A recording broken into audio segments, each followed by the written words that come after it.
Government puts the squeeze on sanctuary cities, and Seattle now finds itself on notice for immigration enforcement. ICE agents will be ramping up their operations throughout the city, looking to detain and deport people here illegally as part of a targeted crackdown. Good evening. I'm Molly Shen. I'm Steve Solis. The federal border czar says places like Seattle are releasing immigrants who are known threats to public safety right into the community, and ICE will put an end to it.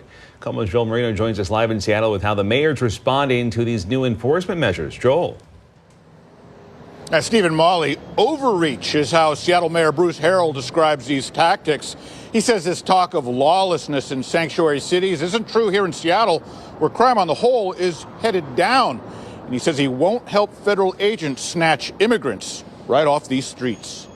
Shut down ICE! Shut down ICE! Protesters around the region have opposed ICE operations ever since President Donald Trump began his immigration crackdown. No more deportation! Fund healthcare and education! But detentions and deportations have only increased. Seems like every week ICE comes out with a new tactic of how to disappear and snatch our individuals. Now, ICE agents will focus on Chicago and other sanctuary cities that Trump once targeted starting after Labor Day. You can see a ramp up of operations in Chicago, absolutely.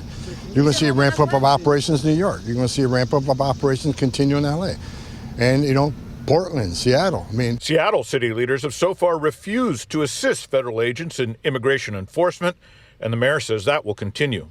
So ICE is going to put up the pressure on sanctuary cities. How is Seattle going to respond? Well, we are responding. Number one. The mayor has been meeting with state leaders and says the law is on their side. Under the 10th Amendment, it is very clear those are the safeguards in place to prevent federal overreach. Even if Seattle doesn't help federal agents, advocacy groups say immigrants are in for even more challenges. They're scared to take their kids to school, drive to the grocery store, or even go to work. Federal officials say ICE will be removing criminals, and sanctuary cities are getting in the way. We're going to take the assets we have and move them to problem areas like sanctuary cities, where we know for a fact they're releasing public safety threat, illegal aliens to the streets every day. We don't get bullied here, and we think this is an intimidation tactic. Jim Walsh, the head of the state Republican Party, he says sanctuary policies only work to undermine federal law meant to keep Americans safe. And he says that it puts the state at risk of significant economic damage. Reporting live, Joel Marino, KOMO News.